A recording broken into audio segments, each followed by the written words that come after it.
I can't put my phone down, and studies show you probably can't as well. But it doesn't just affect me or you, it affects everyone. Your mom, your dad, your sister, your brother, the kid in your basement, your neighbor Jim. Now, trust me, I've tried. I've tried the screen time blockers, the website blockers. I've even turned my phone permanently to black and white, yet I still get distracted.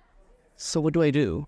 Well, the answer came to me a few months ago on Thursday, June 6th, 2024. A supposedly cloudy day with an atmospheric pressure of 30.1 and a wind speed of 1.6. I sat in class watching this video on attention span by Answer in Progress. And what intrigued me the most was this idea of the two fundamental approaches to focus. You see, for all this time, I'd only considered one of these approaches, which I like to call the external approach. This approach emphasized the idea of eliminating distractions. So for instance, creating a distraction-free environment, turning off notifications, or using app blockers or time limits. But the problem with this is we don't consider the innate ability to focus.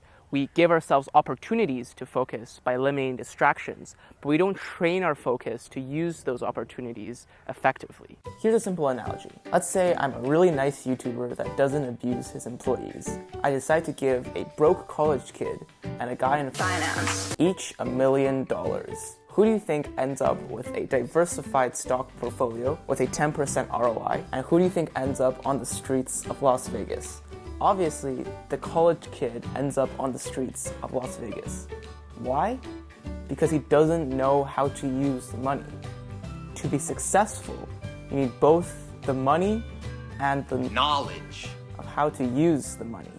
Now, many of us become that broke college kid way too often. There's nothing inherently wrong in trying to eliminate our distractions, but without training our innate ability to focus, these solutions are often short-term, and we eventually go back to what we did before. This is why we need the second approach, which I like to call the internal approach. This approach emphasizes, 1, strengthening our willpower and innate ability to focus, and 2, improving our self-control when interacting with distractions. To actually achieve these innate qualities is a little bit more complicated, but after some research, I've been able to narrow it down to 2 key ideas. The first is to just be aware. Now, I know we've all heard of this before, but I want to consider 3 questions. What time of day are you most likely to get distracted? What emotion do you typically feel right before you use your phone? How many hours of actual focus do you get per day? Although you might have a vague answer to all these questions, chances are you probably don't know the exact answer. And without understanding the underlying habits that we have, it's nearly impossible to actually make the long-term changes that we want because we don't even know what the root of the problem is. The second is to actively practice self-discipline. Self-discipline, like any skill, needs to be trained. And when you don't take the time to actively train it, your focus just won't improve. To fully explore the new findings of this internal approach, I wanted to take things to the extreme. So for the next 7 days, I didn't use any electronics at all. I established 3 key strategies to test out this internal approach. The first was to develop a daily plan that included a morning routine, an evening routine, an activity that I genuinely really liked doing, and a daily challenge. The second thing was that I kept a journal. This allowed me to reflect on each day and really fully flesh out my thoughts, allowing me to increase my own awareness. And finally, I did a really boring task every single day for an hour, which I called the resilience activity. This directly trained my self-discipline and allowed my brain to be okay with lower stimulation. So with that all in mind, what actually happened in the 7 days? Good morning, everyone, and welcome to the first day of what is going to be probably a very long 7 days. Day 1 went surprisingly smoothly. I made a puzzle, cut some squares, Yas, queen. and finished off the day by taking a cold shower. Day 2, I made a brainstorming wall for topics I could write about for university. Played some piano, and finished off the day with doing my boring activity, which was to take 1/8 teaspoon of water from the kitchen, walk all the way to my front door, and dump the water into a measuring cup.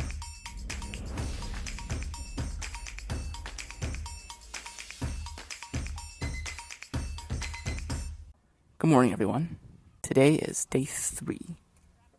Day 3 of our detox challenge, and I wanted to take a moment and kind of reflect on the past 2 days. I have a few observations. The first thing I want to just note is that it's just not been that bad.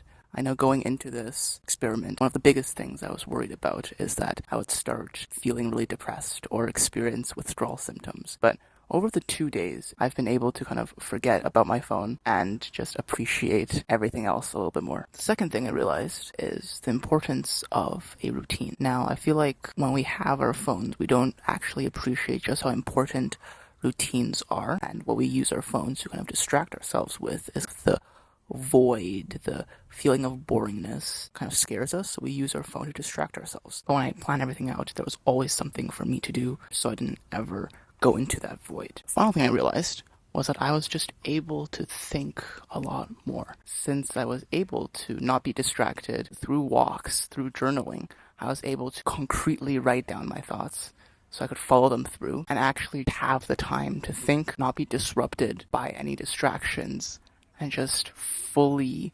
process and think through my thoughts. After touching grass, I wrote some poetry and read TikTok's terms and conditions as well as their privacy policy. Day 4, I drew. The challenge that day was to say yes to anything anyone in my family said that day. What could go wrong? Okay, so we just got a Lego set. I slowly contemplate the state of my bank account as I shredded paper. Good afternoon. Today is day 5 of the detox challenge. Before I get into my little recap, I just want to say I've been told that this t-shirt I'm wearing makes me look like Squidward. And you know what?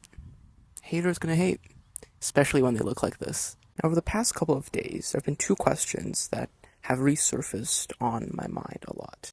1, why haven't I been getting withdrawal symptoms? Now, initially, I thought it was probably because I had activities to preoccupy my mind, distracting me from thinking about my phone. But after thinking about it a little bit longer, I realized that ultimately, the most important factor is the fact that I just didn't have the stresses I used to have. Why is this important then? Well, like any addiction, it is triggered by stress and fear. And when I was able to take away that stress, take away that fear by removing all my electronics, I didn't have that urge or that trigger to use my phone anymore. Now, this led me to my second question, which was how do I not distract myself with my phone when I inevitably do get stressed? Now, to be honest, I don't fully know, but the best answer I've come up with is to just have some time each day to actually just disconnect from everything.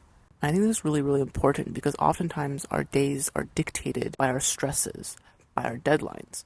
And oftentimes we kind of forget that there's a life outside of those stresses. And when we aren't able to see that other side, that's when we have those triggers to actually use our phones. So prioritize that 30 minutes out of your life. Make sure you do that every single day. You can walk, meditate, look at the wall. I don't care. And that way, you don't feel that stress, that fear as much, which ultimately triggers you to use your phone.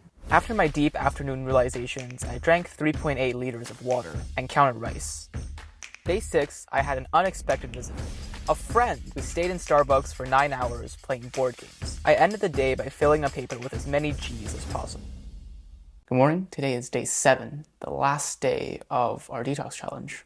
Let's go. For my final boring activity, I read a financial planning textbook, planted some lavender in our garden, and finished the last few hours of the challenge by writing my final journal entry.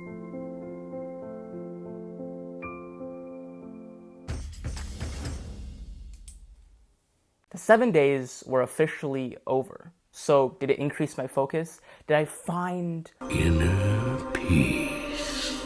Was I a better person now than I was before the experiment? Well, it's kind of complicated. Quantitatively, though, it seemed that there was an improvement. I recorded the amount of time I spent focusing each day, and excluding my birthday and debate tournaments, I averaged around 2 hours and 59 minutes before the experiment and 4 hours and 14 minutes after the experiment, a 29.5% increase. Qualitatively, though, I felt mostly the same. I had reverted back to my old habits of scrolling through my phone, and I didn't feel like anything changed that substantially. What I do know is that day 5 Squidward Warren was right.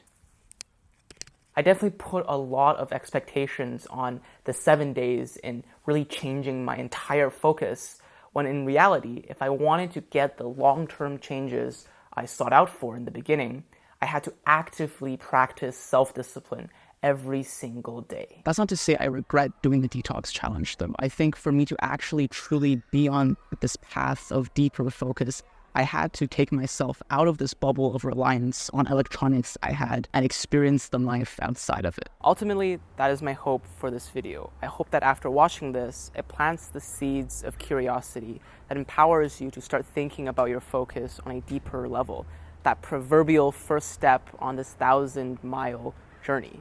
And for those who might already be on this path, an affirmation to keep on going. Now, I'll admit, there's still a lot I have to learn. Questions like if passion had a role in focus, if stress was involved and its relationship with self-discipline, if maybe had I gone more extreme, I would have reached a different conclusion. But I guess I'm just happy that I was able to broaden my perspectives, see the bigger picture of focus, and not be constrained by my initial beliefs, you know? That's great and all, Warren, but my question was, what's for breakfast? And it...